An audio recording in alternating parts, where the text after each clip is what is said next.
Welcome to the Cinema Psycho Show, the madhouse for film freaks and film fans of all types. I'm your host, Brian Coddington, joined by my fellow co-host and filmmaker, John Woolscroft. And we're in a space, a little bit of a space. Brian, we got it made. We got it made. Shade. Future's so bright, I got to wear shades. Okay. 300 episodes. Only we would know that, by the way. Oh, like, you know what? Until they pay me, our crew is not going to know what the hell that is. They're not going to know that song at all because they're young. But 300. 300. Holy shit. Flipping episodes, man.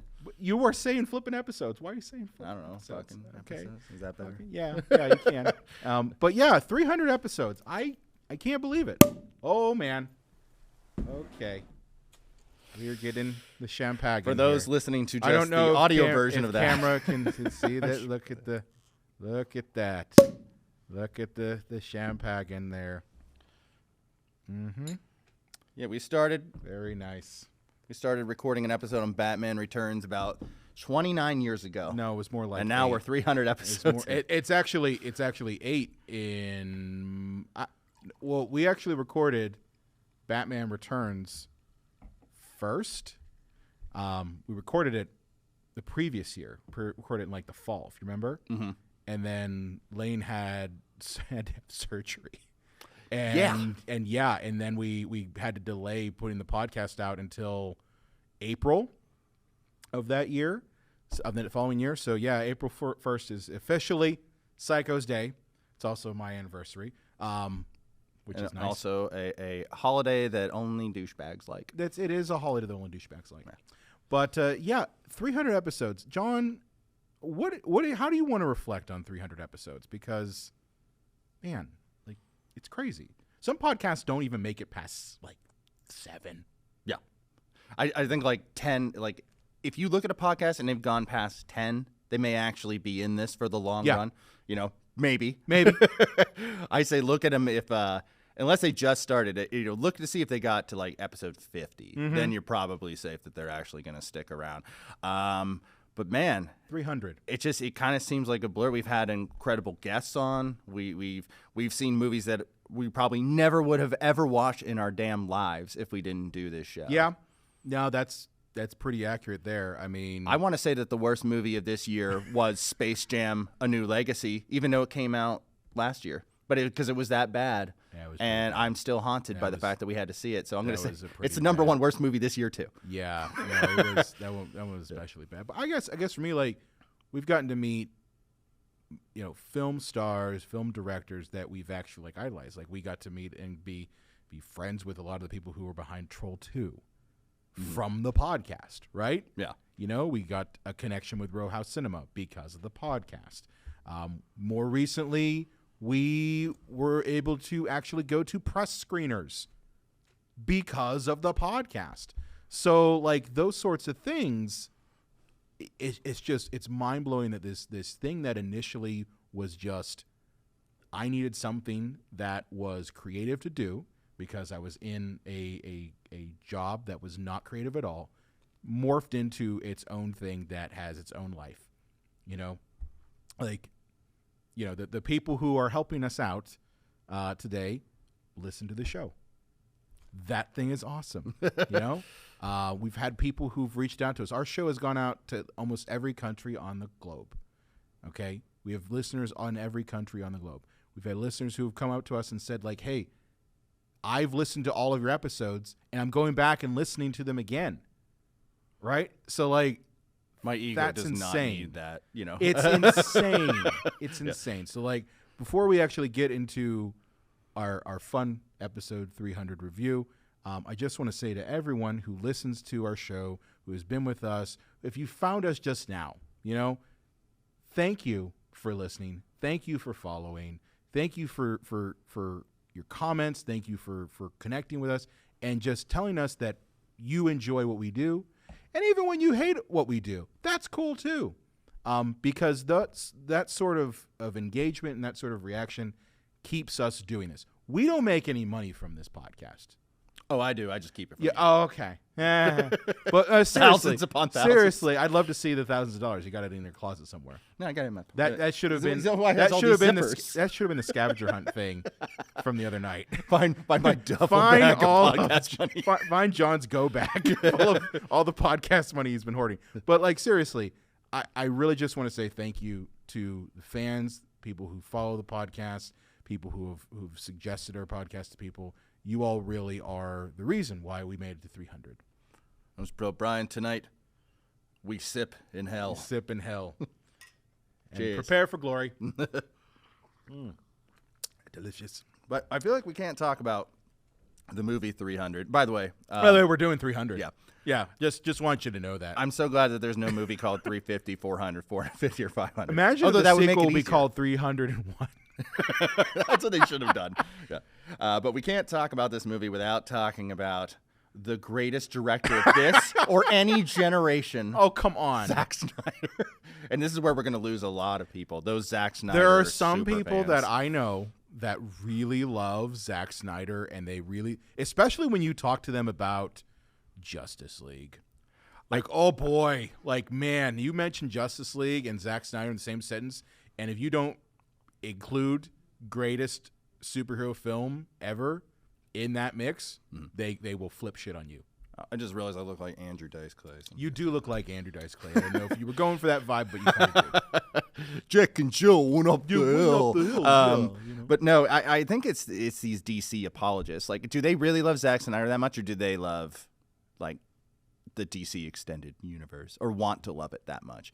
Do they really love him that much, or do they just love Batman v Superman and Justice League? And I think like there's a mythos that's been built up about it. Like if you go deep into like the fact that, you know, Joss Whedon completely botched that movie, and then on top of that, like the whole reasoning why Zack Snyder had to pull out. Yeah. Like that whole thing, like I think people say, well, I feel bad for him, so the movie must be good, even if I feel bad for him. So like, and don't get me wrong, I didn't hate Zack Snyder's version of Justice League. As I think we said on the episode, I just said it's just better than the alternative. It's better than the alternative. Yeah.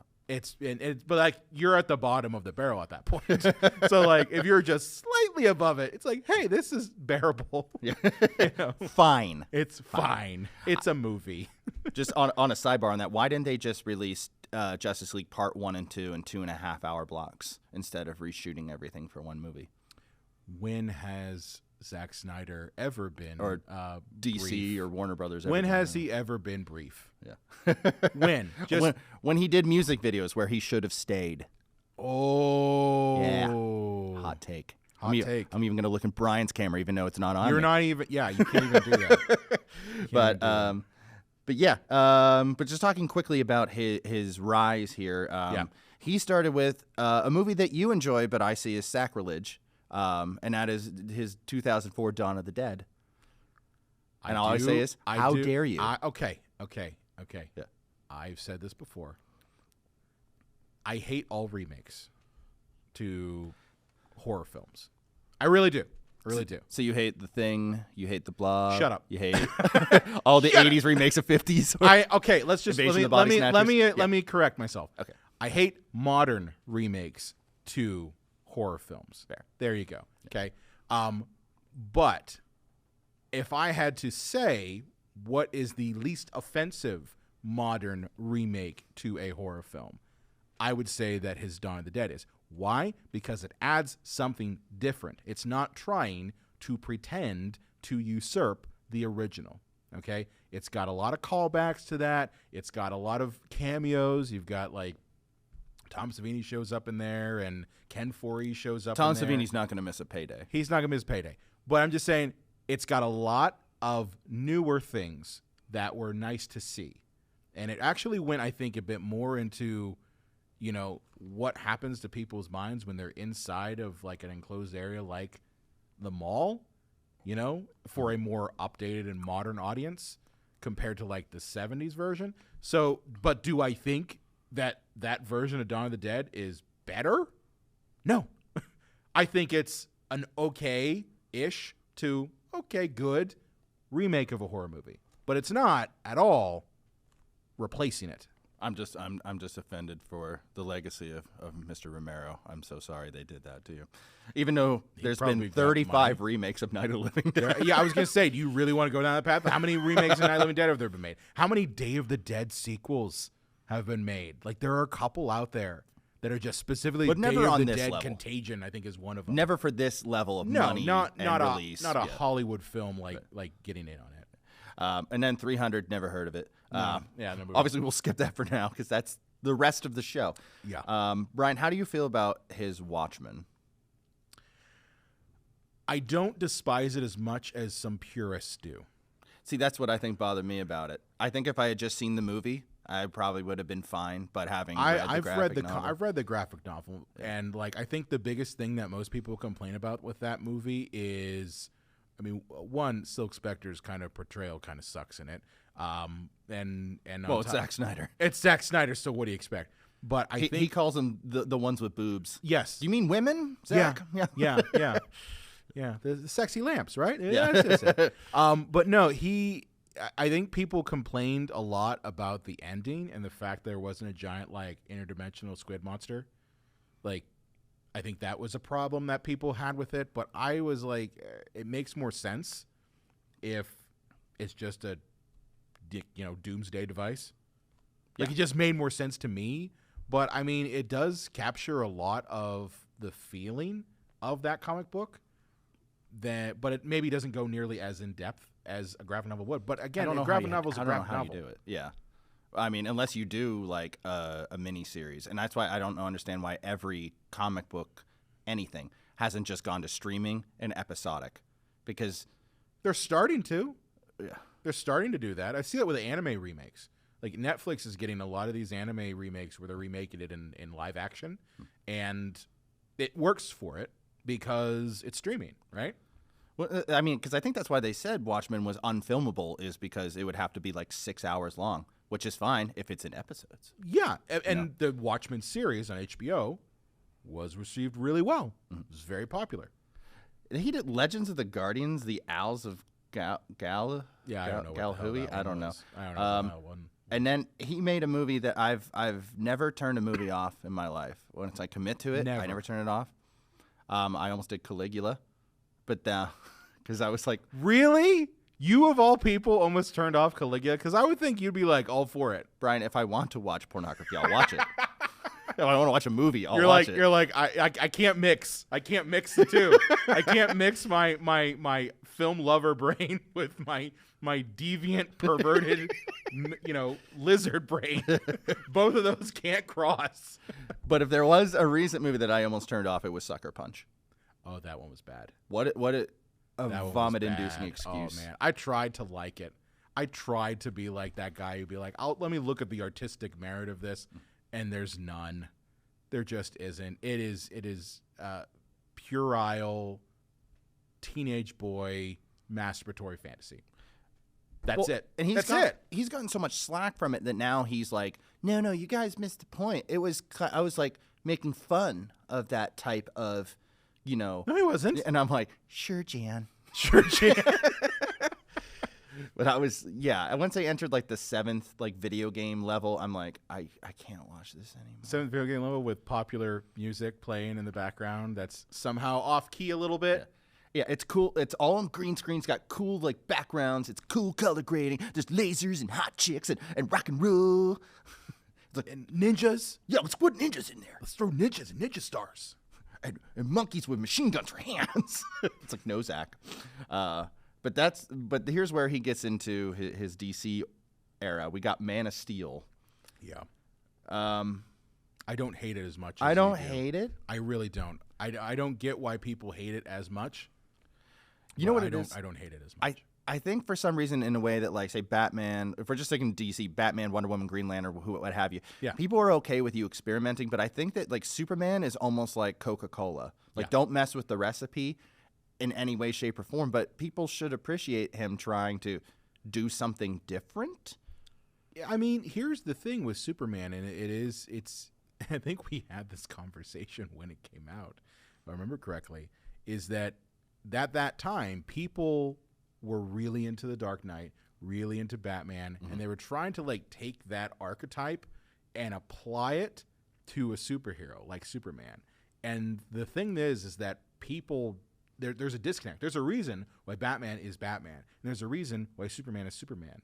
It's different mythos assigned to that character. So when you try to like affix this different mythos to this character that we all know, truth, justice, the American way, that's Superman, right? When you try to then take the dark, gritty Batman mythos and apply it to him, it doesn't work. Although I will say, I actually am a fan of the scene where Superman kills Zod, where he snaps his neck. Because from a filmmaker and dramatic standpoint, that's the conclusion there. That is the natural conclusion. There is no other way. It's going to allow him to grow. That's going to allow him to grow and to kind of be at a point where he can grow as a superhero. In Man of Steel 2. Whoops. Never got that. Yeah. But like that's why I'm saying like I don't hate that movie as much as some people do. Because that one right there, that scene is what pisses people off the most. Superman would never do that. I'm like, fuck you. Yeah, he would. If he's just becoming Superman and he doesn't know and he's still conflicted between his Kryptonian self and his human self and his family he has that he had on Krypton and these new people who are part of that family and his, Earthbound family, like there's a lot of conflict there and it has to come to a head and it's a perfect scene for it. You don't want him to be the Mary Sue he was in the or Christopher Reeves versions? No, I really don't. Because it's boring. Yeah. It's a very boring archetype. Well, Brian, what we're not mentioning, too, is that even more than just trying to match, like, the Dark Knight's energy and all three of those films is that they wanted to be, like, I think they want to be the anti-Marvel. Like, Back then, yes. It's a scene where Thor farts and then it causes Ant-Man to fall into a box full of rubber chickens. And they're like, no, we're gonna go a lot darker than this, than Marvel. Which leads to Batman v Superman. There hasn't been many movies that I've laughed out loud in and annoyed the people around me. You know what the funny thing is, though, John? Yeah. There are some people who defend that movie. You got to see the director's cut. No, I should not have to see an extended version or a director's cut to tell whether or not the movie's good or not. Blade Runner? Jury's out. It's Ridley Scott. What do you expect? Yeah. But no, I have a problem with how Batman was portrayed, how Superman was portrayed, and how it kind of negates all of the stakes that were established in Man of Steel. Like, he killed Zod. Yet in Batman v Superman, Zod comes back as Doomsday, basically negating that choice that Kal-El had to make. And especially in Zack Snyder's Mr. Comic Book Purist, like, we're going to give you exactly like it was in the comics. Like, Doomsday isn't just the reincarnation abomination of Lex Luger's Zod corpse. You call him Lex Luger. Did I call him Lex Luger? You did. The narcissist Lex Luger. Lex Luthor. Yeah. But no, I think that people see that movie and they go like, oh, that's pure Zack Snyder. And it's not been corrupted by the Marvelification of DC, right? Because this was back before they were like, we have to be the Marvel. And how do we be a Marvel? And they were like, this is just Zack Snyder's vision of this DC universe. But I think it didn't work. It really is his clean everything out of the fridge. Yes. You got a little spice of 300 in there. You got a lot of sucker punch. A little spice? There's a lot of spice of 300 in there. You got your sucker punch in there, and then you make sure you really thicken the sauce by throwing some Watchmen in there, and you got Batman v Superman. You kind of do. Although everyone goes to like the scene where Batman like busts through a wall and shit. And don't get me wrong, as a Batman fan, I do like that. But that doesn't make up for, the 2.5 hours that are I'm pretty sure it was 9 hours long. Feels like it. Just to put a bow on this movie, when Lex goes into Zod's body and goes, "You flew too close to the sun." Oh, my God. I laughed hysterically in the theater, and people who were really enjoying the movie looked at me, and I'm like, I'm sorry, I didn't mean to. But, I mean, that was just such a bad. worst acting ever in a Lex Luthor character. And there's Justice League, which we've kind of talked ad nauseum about the original, and then I feel the bad. Snyder cut. I feel bad that a tragedy led to Zack Snyder pulling away from it, but and don't get me wrong, his version is, I would say, the better version to watch far superior, has a lot more to it, but it's still not good. And what's the deal with the 4:3 aspect ratio? I don't know. I don't get that. I mean, it is kind of having a renaissance, mostly in Asia. Okay. Japan, Korea are very focused on 4:3 aspect. But why a superhero movie? But like, how many years do we spend making everything widescreen for one person to be like, no, you know what? Fuck it. We're gonna go back to 4:3. I think he wants it to look like a comic book panel. I don't care. Yeah. It's stupid. It's a stupid thing. It's like Ang Lee's Hulk. Remember that? That at least makes more sense, though. Yeah. And then there's Army of the Dead, which we reviewed, talked but now about I'm gonna re-review it right now. You ready? Okay. There, nailed it. And I have not seen Rebel Moon because I don't care. I did see Rebel Moon Part 1. Yeah. And if you want a knockoff version of Star Wars, is pretty much it. It's pretty much what it is. It's a knockoff version of Star Wars that really becomes just a seek and find type movie. Do you know what I mean by a seek and find type movie? Where like you have to find something and to keep the plot going.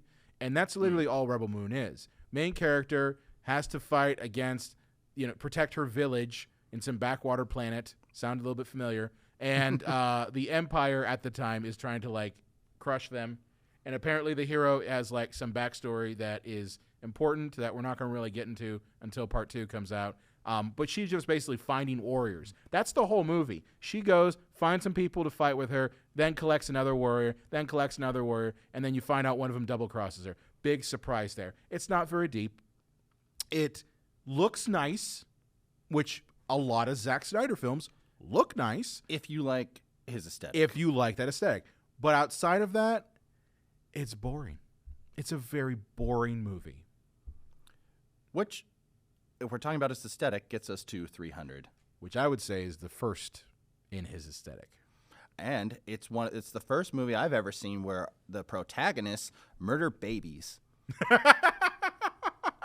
Well, there's a lot of problems with the Spartans in general, but in the first frame, yeah, we're just murdering babies. That look a little weird. Skull graveyard. That's a skull graveyard. They look a little weird. You know what? This one has he has like web feet. Throw him in the skull graveyard. This one came out with red hair. He's got Throw a him in the mole. skull graveyard. He's got a mole on his face. Throw him in the skull graveyard. Jesus Christ, man. Yeah.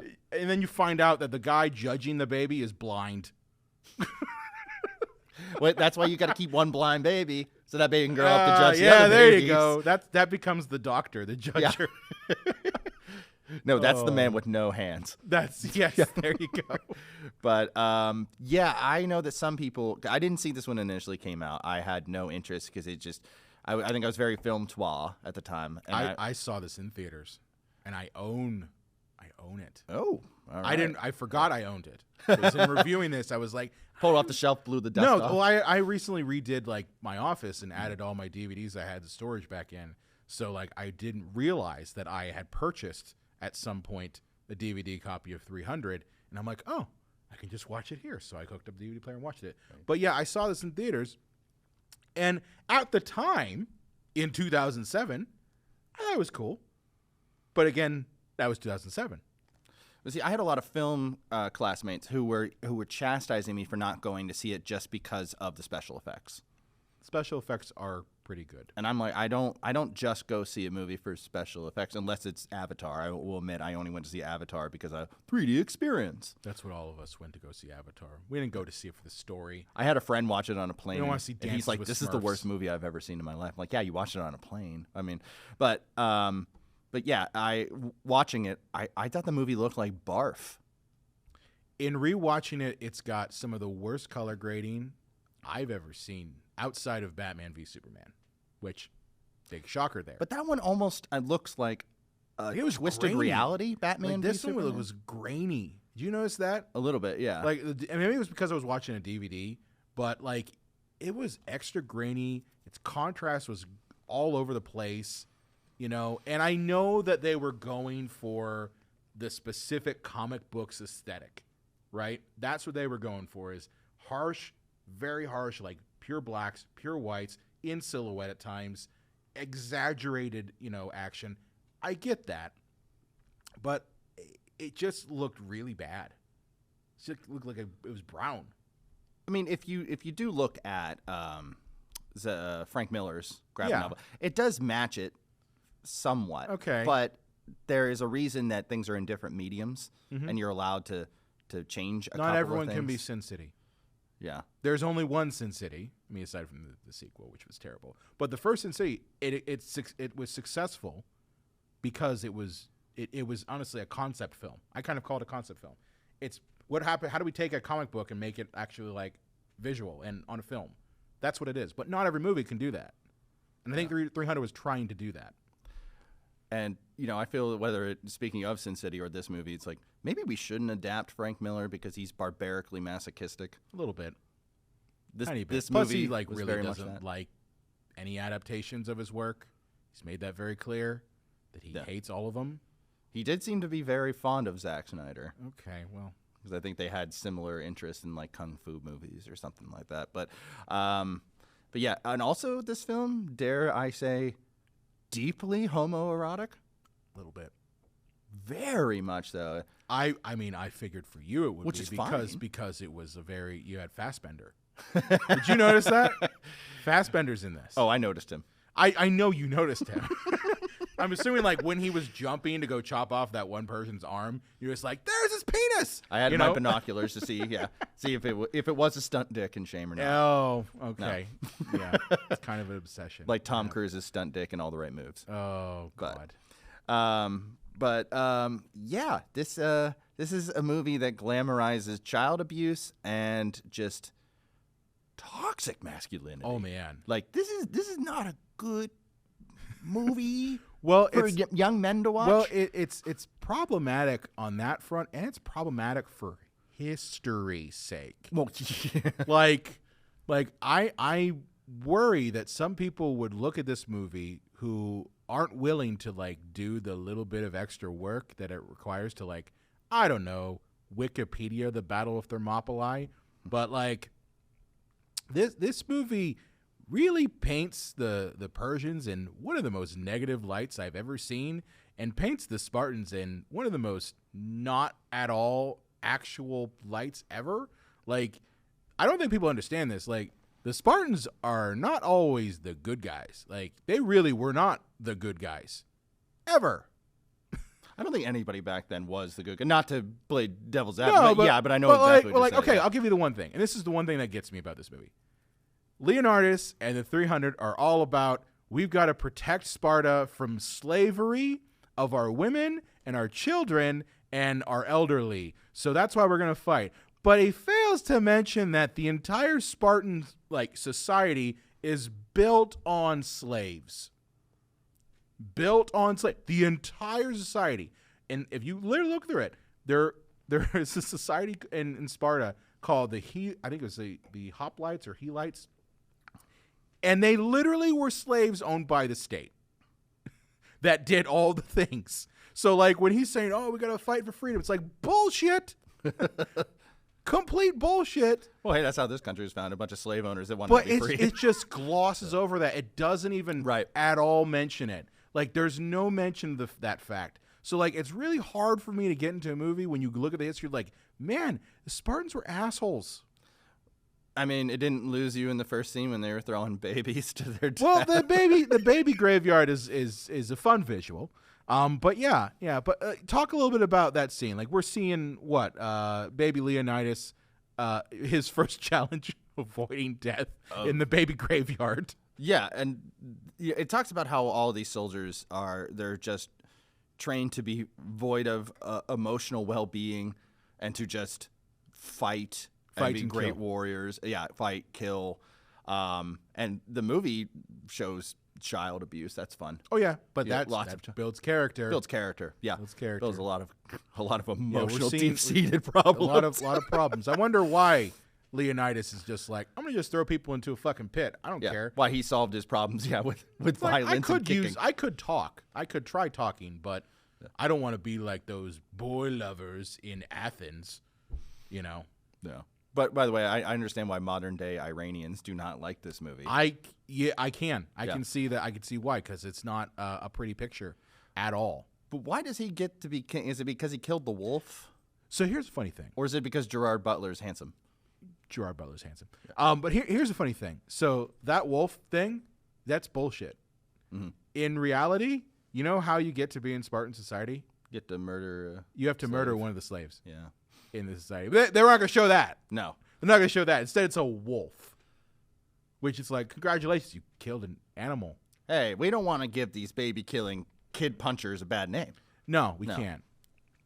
But, by the way, they also did not just wear capes and thongs to show off their six-packs into battle. Painted on abs. Painted on abs. Isn't that a rumor that didn't all these guys have to come in with sixers? I don't know about that. I mean, they all had to do like their Spartan workouts, wherever the hell that was. Yeah. But I'll tell you, because I did have a friend at one time who was a makeup artist, and I actually got to see her paint models at a fashion show, and they have their abs painted on. So at an actually in-person fashion show, airbrushing, they're doing that. Oh, she was actually like, he wasn't airbrushing, he was painting them on with a paintbrush. But the whole point is that if they're doing that in a fashion show, I guarantee you that they painted on the abs, or at least accentuated the abs in this movie. Yeah. Oh, and by the way, for everybody who does watch the video of it, watch Brian not really drink any of his and watch me finish the whole bottle. Yeah, that's a thing. It's a thing. But yeah, and also the whole idea that they only had 300 soldiers. They sent historically speaking here, they sent 300 soldiers to go to where they were going to be ambushed. Yeah. But there was, like thousands of soldiers? Nothing they had, the Persians had. Yeah, so like the Persians had like thousands of soldiers.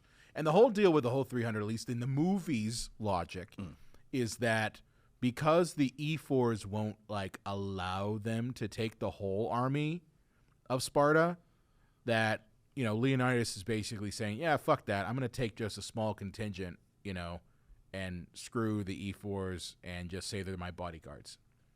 Which, okay, that's fine. I also go with, like, you're the king. Why can't you just say I don't care? Like, yeah. I'm not going to listen to these old mangled fucks who live on a mountain with a young girl that they call the Oracle, which we know what they're doing. And it's just like, just say I don't care. Like, you had no problem throwing Persians into a fucking well, but some old guys on a hill, they tell you can't take your army, and suddenly it's like, well, I gotta listen to them. Well, isn't it historically speaking you had to abide by the Oracle? Well, who cares? He's throwing people in a fucking, like, well. He does play by his own rules. He plays by his own rules half the time, but this is the one time he can't disobey the law at all. So he's gonna half-ass it by taking just 300 soldiers, which he knows he's dying. Like, he knows he's not coming back from that. Well, I mean, for something that he started himself. Yeah, it wasn't, throwing people in a well will do that. He didn't say, hey, can I actually have some time with Xerxes, the maybe king, like talk the to God him? King? And yeah, talk to the God King? Yeah. Maybe we can kind of come out with a mutual agreement. Give you half of the earth and water? Kind of like a Cold War kind of thing or something. Or maybe like, I don't know, talk to the Athenians, talk to the other Greek city-states, and just be like, hey, like, maybe we should band together instead of throwing people in a fucking well. But yeah, well, speaking of history as well, there were also no evil Dave Bautista-looking doomsday monsters, or ever were there rhinos in battle. Oh, that wasn't even in the graphic novel. That was just Zack Snyder going, what if there was like a rhino and it shot lasers? It's like, okay, rhino sure, laser no. They're beasts from 1,000 lands. And they just throw one spear at it. One spear, boom, down. But it looked cool. It looked really cool. That's the motto for this movie. Don't think about it, but it looks cool. Well, I mean, there are some exceptions, but this is the motto of anybody who started out in music videos. I just want everything to look super cool. I don't know. I like the movie Highlander, and that was directed by a music video director. Oh, I mean, there are, like I said, I prefaced it, there are some good ones. Yeah. And I'm sure there are some good ones. You had to get the Trump voice in somehow, didn't you? But yeah, so, but I mean, I guess we don't need to have a movie be accurate when you're dealing with a Frank Miller story directed by Zack Snyder. I think we all know that this isn't going to. That's like saying that you're going to take a greasy hamburger and deep fry it. It's already bad.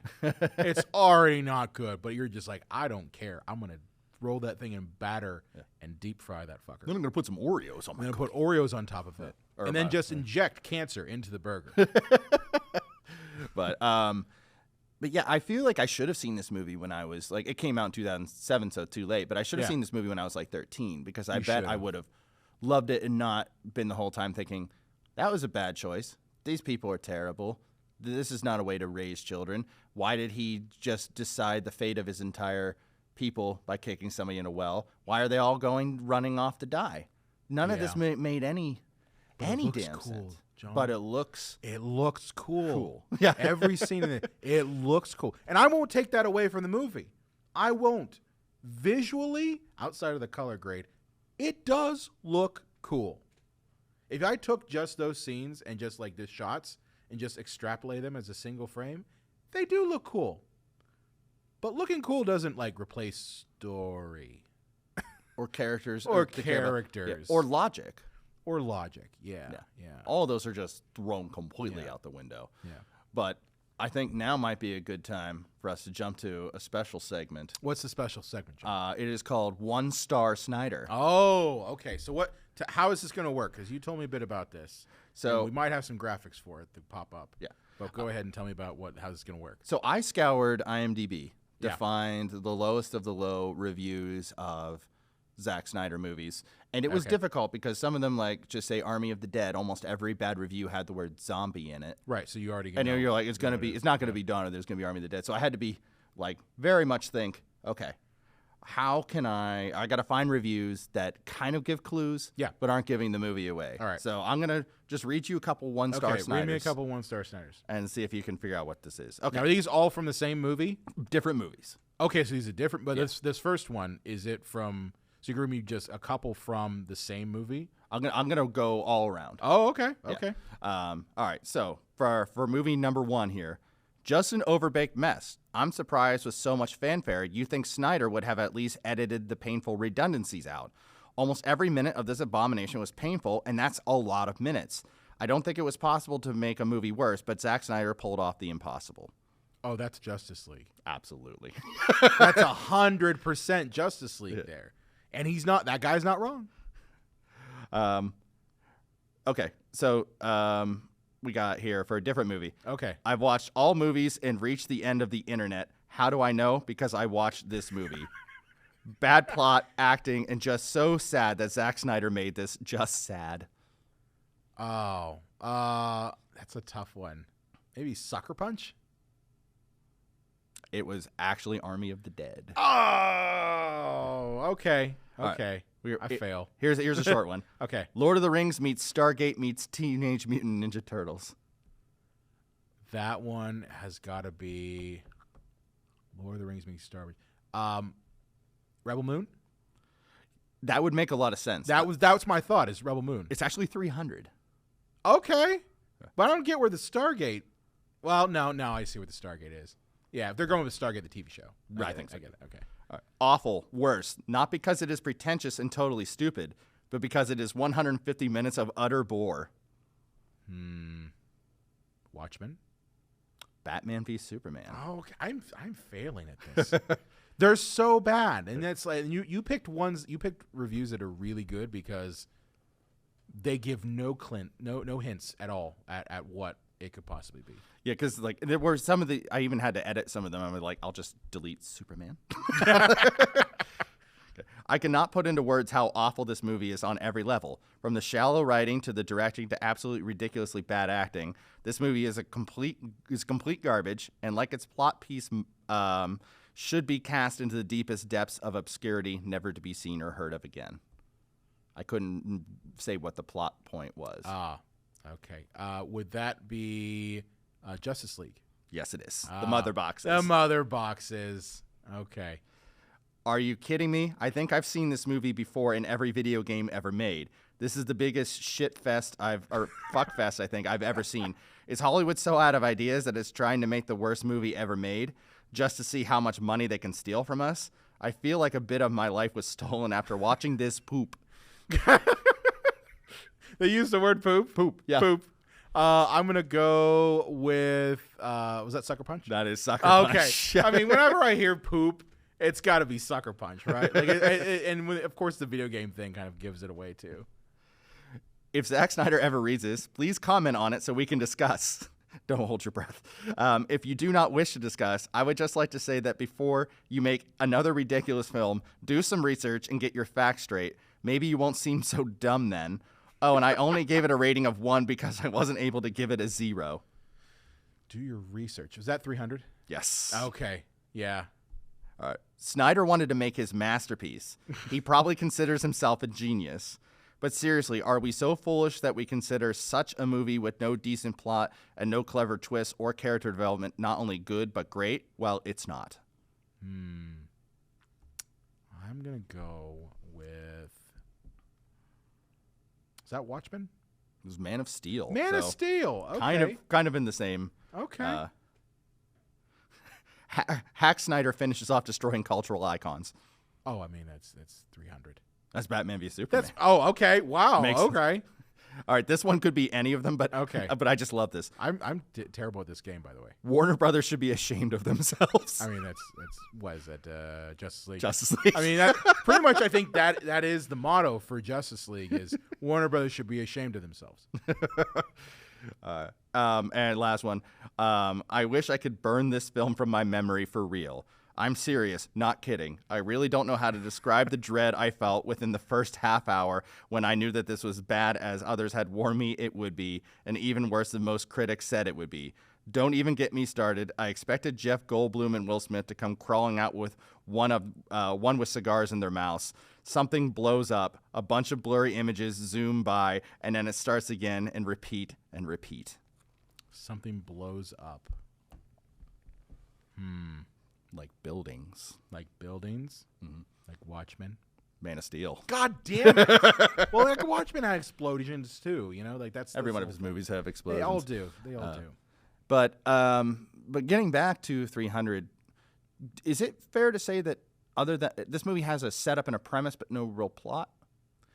I mean, it's got a plot if you think about it. It goes to each fight and each fight after that.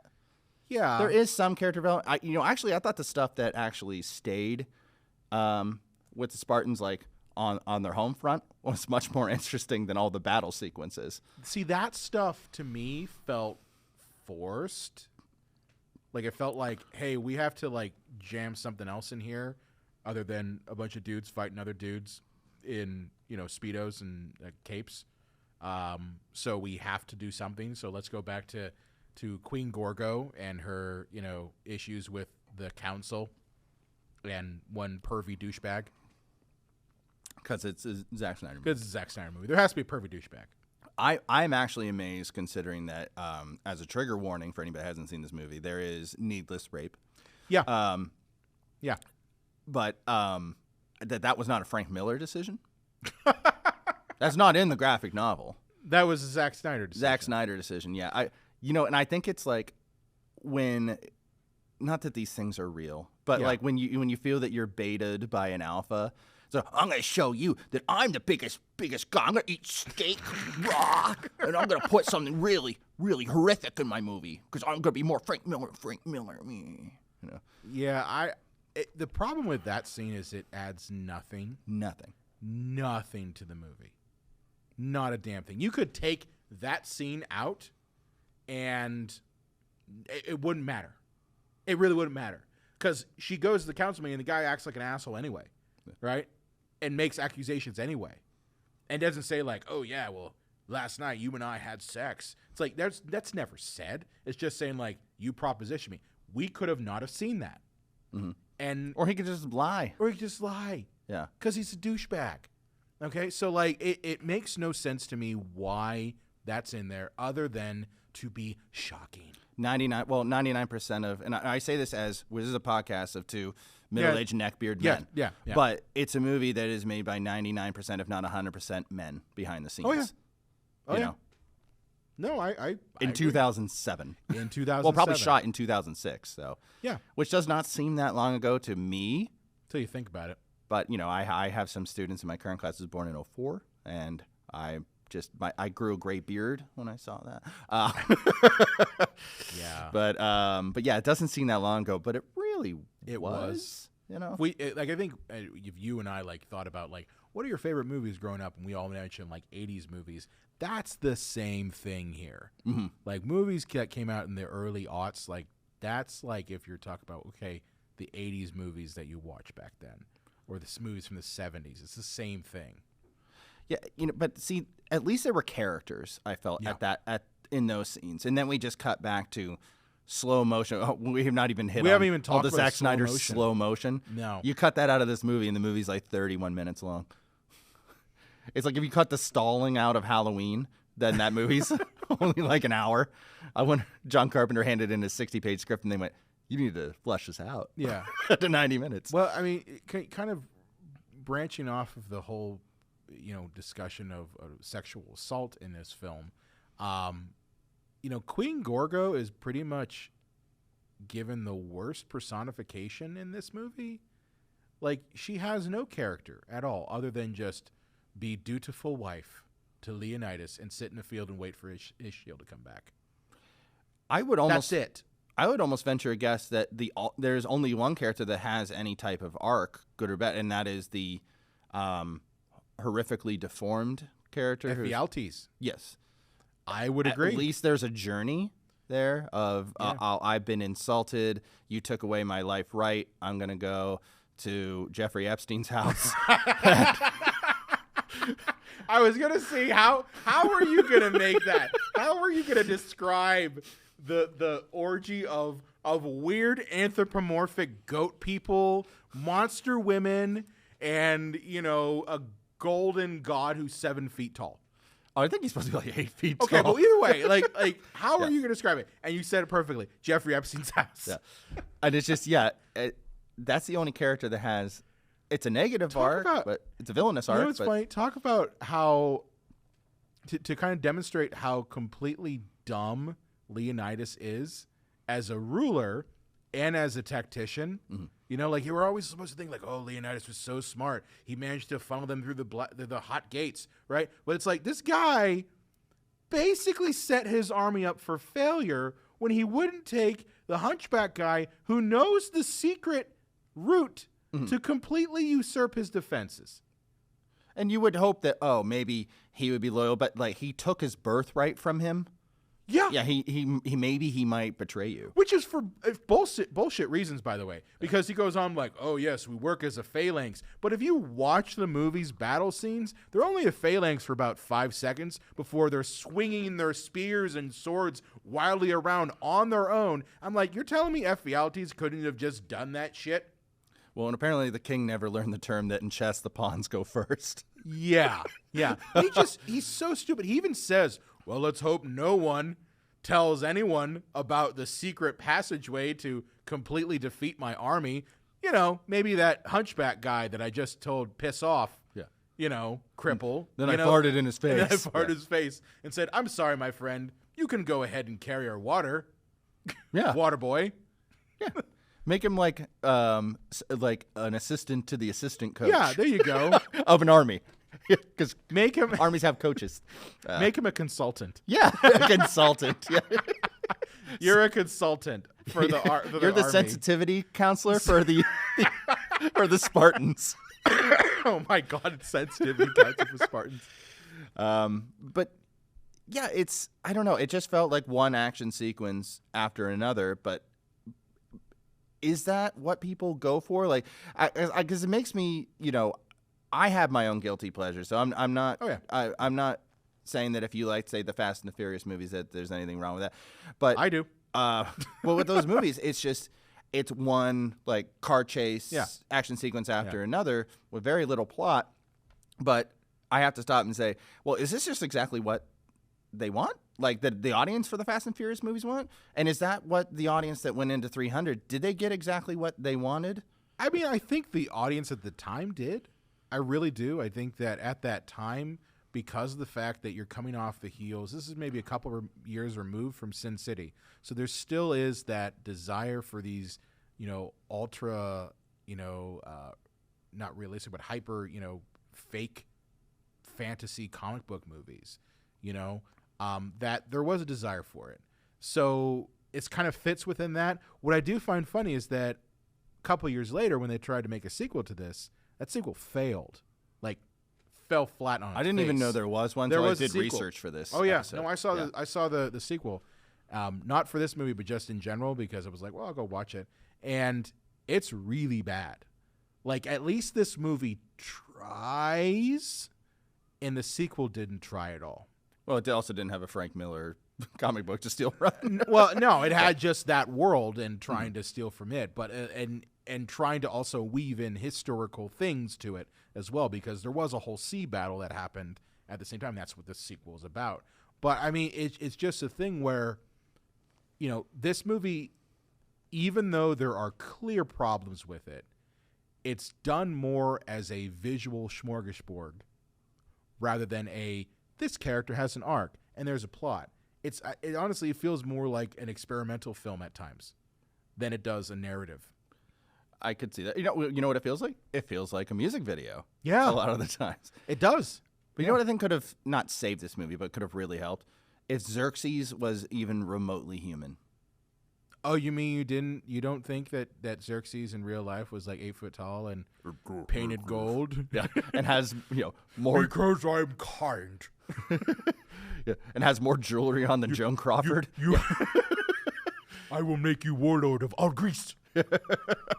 Yeah, if that was even remotely a human being and not a cartoon character, maybe we could have, gotten a little bit more out of all of this. I remember the first time that Xerxes came on screen when I saw this movie in theaters. Even I back then was just like, what the fuck is this? Because he just comes in on this fucking throne with a bunch of people carrying it up. And then he comes down just like nonchalant, hey, Leonidas, how's it going, buddy? And that body, for those watching the video, I think that's literally what he does. Yeah. Yeah. Yeah, he does the hand He's thing the God King. He's the God King. Didn't you know that? But yeah, the thing is, like, how when Brian, you and I break down like a lot of movies, we have to like, if we're breaking them down kind of moment by moment, we're like, oh, we can't forget this because people won't know. We didn't really talk about the slow-mo. Right. But when we say, like, we got to mention this or people won't know why we've gotten to the main base later in the movie. Yeah. This is, I can just say, the Persians want to take over the Spartans' land. Land and water. They go to war, and then they don't have enough people, but they fight a whole lot, and then people are inspired. That's the whole movie. That is the movie. That's the whole movie. It's the Alamo. Yeah. That's in essence what it is. It's the Alamo. That's it. But yeah, you want to talk about the slow motion. So Zack Snyder, if he's known for anything, it is his, I would say, fetishistic. Is that a word? Fetishistic? Fetish. Fetishizing? Fetishizing. Or he has a fetish. Man has a fetish. Feti. For multiple feti. He has a fetish for slow motion. And I would say an unhealthy fetish for slow motion, where every scene in this movie has at least one sequence in the scene that is just slow-mo. And it's slow-mo for things that don't need to be in slow motion. Like, it's almost to the point where, like, you're watching the movie and you're just like, why is walking across the room a slow motion scene? Why is jumping a slow motion scene? Why is looking in one direction a slow motion scene? Like, there's so many things that are slow-mo in this that it loses the effect of the slow-mo. Like, when slow-mo is included in a film, usually it's done to kind of like show the audience that we're stopping time for that character to be introspective in some degree. But in this movie, it's just slapped on at the end of every scene to the point where it doesn't even have any weight to you anymore. It's almost like, and I say this because we do have some film students who are helping us out. It's like when the film student discovers all the effects within a video editing application and decides to throw all the effects on. Well, thankfully I can say that the students that are helping us never did that, but I did. Oh, I did too. Sometimes that's what I'm saying. Yeah. And you know what's funny? I was in this room when I had that happen as a student. It's like, well, look what this one does too. Yeah. Before you know it, it's all just noise because there's too many filters on. Yeah, but it's just like when you start adding effects for the sake of adding effects, and because again, the motto for this movie is because it looks cool, it loses all meaning. So the slow motion shots in this, yes, they look pretty if you just took one frame out of them, but they're so needlessly slow-mo to the point where they lose any of that impact from it. I think I have one way to save this movie. I'm basically out of things to even say about it. No, is that they have no choice. They have no choice? Yeah, it's instead of kicking people down a well, it says, oh, Xerxes is coming in a week, whether you like it or not, nana boo-boo. Not, hey, you know what? Our hero, am going to incite the war by needlessly kicking someone down a well. Yeah. Yeah. They brought it on themselves. They did. So and he even says that. The narrator of this movie even says that, like, hey, he started it by throwing people down a well. Again, as I said earlier in the episode, what's to stop them from just saying, like, hey, I'm going to pretend that I'm cool with this, while at the same time talking to the other city-states and being like, hey, yeah, let's go gang up on the Persians. Yeah. That makes more sense. That makes me think that Leonidas is, like, smart. Not that he's a muscle-bound moron. It reminds me of, how Star Wars was saved in the edit and how they are going to attack the Death Star, but they're not going to actually blow up the base. Mm-hmm. But they did that magically through the magic of editing. They made it so that the Death Star is going to blow them up unless they stop them. Yeah. So they thought to themselves, hey, maybe this will make our heroes look like bloodthirsty maniacs unless there's a ticking clock. Yep. But when your characters in 300 start the clock themselves, you almost have lost it from the beginning. Yeah. Yeah. I agree. We didn't really talk too much about, like, the costumes and the needless what costumes? Speedos. All Everyone's the time. naked. Well, like, everyone's naked, and then on top of that, like, there's literally a scene where it's just Gerard Butler naked in his room, just bare ass. Well, for no reason. Well, I think there's a reason. You think there's a reason? I think there's a lot of people in the audience who enjoyed Gerard's, butler. I got you there. Got you there. But yeah, if it was a naked lady, Brian, maybe you wouldn't have questioned the scene. There were plenty of those in this movie too. Yes. There were plenty of those in this movie. Again, needless nudity, but it's Zack Snyder. He had to get his kicks in somehow. Well, that's the review of this movie, isn't it? Needless. I think the review of this movie is because it looks cool. Would you say that this is one of his better films, or do you think it just falls in? Because to me, it's not that much different than Justice League or anything else. I'd say this is probably one of his better films compared to these other crap. I think when I saw Sucker Punch, I had this in my head of like, oh, it's going to be like 300. Again, keep in mind, in 2007 when I saw it, I didn't have nearly as much issues with it. But of course, being older, you start to see where the cracks are at, and have an appreciation for those cracks, and can appreciate kind of the false history that this movie presents. But I think it's a better-ish one than his other filmography. One question I have for you, though. What do you think the effect of this film had on action films? For better or worse, and I'm leaning towards worse. Both. I think it did have a huge effect. What do you think the effect was? I think the unnecessary slow-mo, the over-reliance on color grading and CGI. Like you see his fingerprint in a lot of stuff. Yeah. I compare him as a director of getting poop on your shoe, and then everywhere you walk, you're spreading that poop, whether you want to or not. I see a lot of his fingerprints fall into movies that came out roughly right after this, and like into the 2010s, like Crank. Remember Crank? Oh yeah, with Jason Statham. Yeah, like a lot of the Jason Statham type movies, like where it was very much hyper realistic and crazy ass color grading. Like even what was the one that had The Rock and Mark Wahlberg and they were like criminals. The Michael Bay movie? Yeah, but the same deal, Yeah. like right, like it has that aesthetic tied to it, right?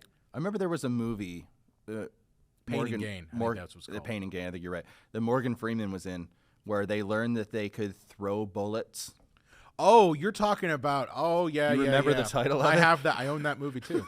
God damn, what the hell was that? And that sounds like something. Wanted. Wanted. Okay. Yeah, that came out roughly around the same time as this movie. Oh no, my enemy's around the other side of that wall. I'll just zip my bullet sideways. and starring, that movie starred James McAvoy before he became famous. And yeah, before he was Professor X. Okay. But that movie is insane just because one, if you ever want to see Morgan Freeman say "shoot this motherfucker," he literally does it and you crack up every single time I see it. Shoot this motherfucker. No. He says it like he's yelling it. Okay. He says it like, "So if you want to live, shoot this motherfucker." Like and it's awesome. But it's the same thing where that because of 300, it kind of infected action movies. And I still see it to this day with the Fast movies, Mm-hmm. And I even think that it did infect a little bit of Marvel films to some degree. Well, I mean, we say like this movie, affected future movies, but I say Zack infected. Snyder. Well, I say infected, like a virus. I would say no more that Zack Snyder never went anywhere, and he just kept doing it even more and more. I think Zack Snyder's whole style.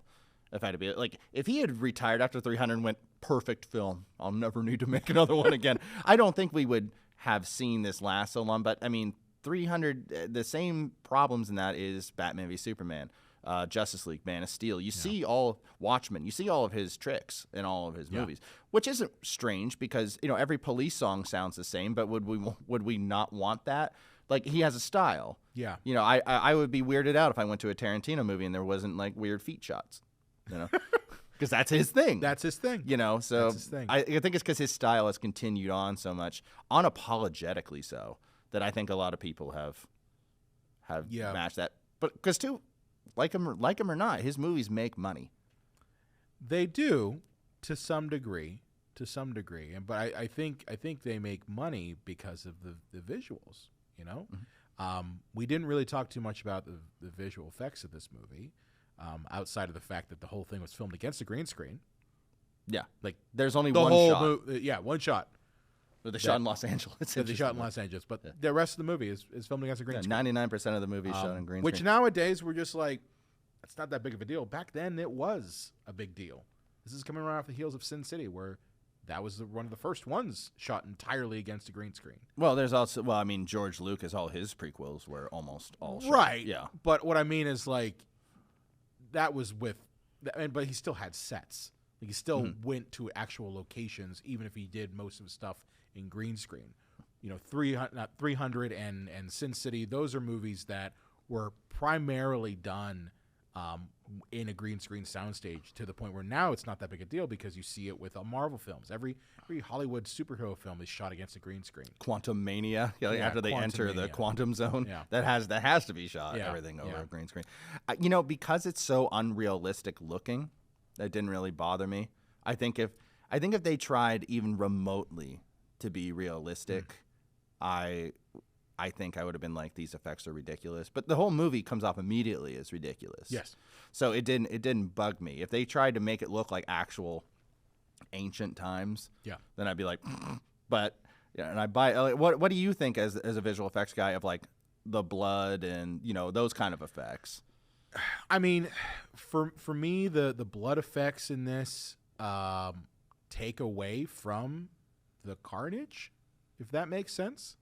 So one of the things that I love about special effects, especially gore and things like that in horror movies, is that its job is to try to convey the realism of these sorts of injuries to the audience, but when you see a guy's hand get cut off in this movie, it honestly feels like you're watching a video game character's hand get cut off, because you kind of are. Yeah. So like it loses the impact of that. Like it's the same thing with the slow motion shit. You know, you start peppering these things in, you throw the digital blood, and that's not to say that digital blood doesn't have a place.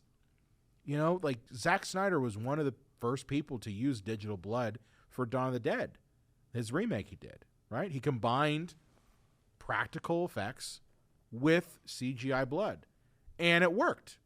But in this one, it's just all CGI blood, and it loses any meaning. So, yeah. What a terrible movie. What a terrible movie. Do you think, just kind of in closing, do you think that there are any redeeming qualities in this film? Anything that's good? See, besides the end credits? I'm like, should I do the Jeopardy theme so there's not dead air as I desperately clutch for anything? Desperately clutch for anything. I know what you're going to say. It was, it was in a way a nice step forward for visual effects. There you go. Yeah. I was going to not say that. I was going to say Michael Fassbender. Oh, well, yeah. Fassbender's penis in this movie. Brian, I just marvel at it. That's all. If anybody's ever seen the movie marvel Shame. At it, just be like, holy crap. I say, if any of you have ever seen the movie Shame, you'll know what I'm talking sure about. I woke somebody up because I was amazed by it. I'm like, I've never felt so inadequate in my life. Yeah, that's what I was going to say. Was the man's a horse. Human tripod, you know? Oh, man. Well. That's his power of magnetism. Oh, you did it. You did it. You did it. Well, 300 episodes, John. What do you think? We got 300 more in us? At least one. At least one? Between 1 and 300 more, I think. 1 and 300. Yeah. And then I won't have anything to say about movies anymore. You know what? They're going to keep making movies. You know what? We might have more things because of the fact that apparently now AI can make movies that look like realistic nowadays. Yeah, I think we should do an AI version of this podcast. I don't want to do that. And just like, it'd be like, welcome to the Cinema Psycho Show. Boner joke. Oh, John, you went too far. Boner joke again. Stop it, John. You know what? I could actually train an AI to have our voices and give it a script that maybe is generated by AI and see what would happen. And then we can review it. Yeah, audience, let us know. Let us know. Do you want me to try an experiment with AI and have a creepy version of me and a creepy AI version of John talk about a movie? Might do it. Who knows? John, why are you dressed like clown? I constant need attention. Oh, man. Well, here's 300 and 300 more. 300 more. And as much as you don't like it, in 16 episodes, we're reviewing the body of Steve Austin's film work for 316. Really? You tell me this now? The body of Steve Austin's work? Oh, yeah, it's because I haven't seen the schedule. That's why. But yeah, well, cheers to the show. And cheers to Lane, I want to say as well. Yes. We wouldn't have gotten to 300 without her. No, we're not. And I always said that this podcast was as much as hers as ours. Yeah. But I do want to say thank you to our crew helping us out here. Yes. Thank you. Thank you to Robert Morris University for allowing us to film here. Thank you to all of you. Again, I mentioned this at the top of the show. Thank you to everyone here who has followed the podcast over the years, who has reached out to us, who has liked the show and shared our episodes. That stuff really does help and really does feel good. It makes me and John kind of keep doing what we're doing. Otherwise, we'd be screaming into the void. Yeah. So with that said, John, where can they find you at on the internets? Let's see, Facebook, Twitter, because I'm not saying X. Facebook, Twitter. You refuse to say Screw it. you, Musk. Instagram, and over at J-Dub's Video Nasties over on YouTube. And Brian, guess what? Did you get an episode? I got a rough cut of the Dirty Harry video that I'm finishing up tonight. You've only been promising for like 6 months. No, 6 years actually, I think. 6 years? 6 years, yeah. No, I think it predates your actual channel. Yeah. Oh, okay. Yeah. I've been pondering it for 6 years. I really want to do a Dirty Harry episode. I got the rough cut, and then shortly after I'll release my interview with Mr. McFeely from Mr. Rogers. Awesome. You can find me at Brian Condon on the X, Twitter, whatever the hell. I also run the Psycho Show page on there. Be sure to follow us on Facebook, Twitter, Instagram at Psycho Show. Be sure to also hang out with us on our Discord channel. We have a Discord channel. The link for it is in the description of this episode. So if you want to defend Zack Snyder's honor, please. I'm sure there are a lot of people that do. Come argue with us in Discord. I'm cool with that. But also be sure to subscribe to us on YouTube if you're watching our video version. We are putting more stuff out on YouTube and trying to do more video episodes. As well as come over to cinemapsychoshow.com, our website. And be sure to also give us a rate, review, like us, follow us on all the podcast platforms. And we will see you next time. Something random and has offensive that has nothing to do with the show. Oh, wait, we're not AI'd yet. Not AI yet. Yeah. Thank you for watching 300 episodes. Listening 300 episodes.